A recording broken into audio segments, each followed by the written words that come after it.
મહેસાણાના વડનગરપાલિકાની સામાન્ય સભા બની અખાડો। સભામાં ભાજપ અને વિરોધ પક્ષના સભ્યો વચ્ચે ઝપાઝપી થઈ। વિપક્ષના કોર્પોરેટર મહેન્દ્ર ઠાકોરે ભાજપના દંડક પાસેથી વ્હીપ છીનવી લીધો। વ્હીપ પરત લેવા ગયેલા ભાજપ કોર્પોરેટર સમીર પટેલને ઝીકાયા લાફા। વ્હીપનો કાગળ ફાડી નાખીને જાનથી મારી નાખવાની ધમકી પણ આપવામાં આવી। સમીર પટેલની રજૂઆત બાદ વડનગર સ્માર્ટ પોલીસે ગુનો નોંધ્યો છે।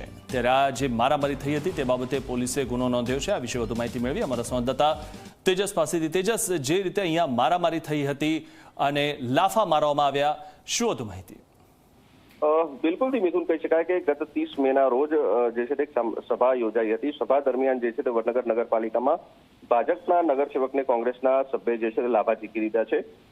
મુખ્ય વાત કરીએ તો જનરલ સભામાં જે પાર્ટીના દંડક પાસેથી વ્હીપ આંચકી લેવા મામલે જે છે તે સમગ્ર બોલાચાલી થઈ હતી। બોલાચાલી બાદ કોંગ્રેસના નગરસેવકે જે છે તે સામે વ્હીપ ફાડી નાખી મારવા મામલે જે છે તે હાલમાં તો ફરિયાદ થવા ગઈ છે। જેમાં મુખ્ય જે કોંગ્રેસના સભ્ય ઠાકોર મહેન્દ્રભાઈ ઈશ્વરજી છે તેમને ભાજપના જે છે તે આ દંડક છે તેમને જે છે તે લાફાવાડી કરી હતી। શાસક પક્ષના દંડક જે દરજી જતીનભાઈ પાસેથી વ્હીપ તેમને આંચકી લીધો હતો અને ત્યારબાદ તેમની સાથે બોલાચાલી કરી, ત્યારબાદ તેમને લાફા ઝીકી દીધા હતા। ત્યારે સમગ્ર મામલે હાલમાં તો કોંગ્રેસના સભ્ય ઠાકોર મહેન્દ્રભાઈ ઈશ્વરજી સામે હાલમાં તો વડનગર પોલીસ સ્ટેશનમાં વ્હીપ ફાડી નાખવા રાજ્ય સેવકની ફરજમાં જે છે તે અડચણ કરવા મામલે જે છે તે ફરિયાદ નોંધાવા ગઈ છે।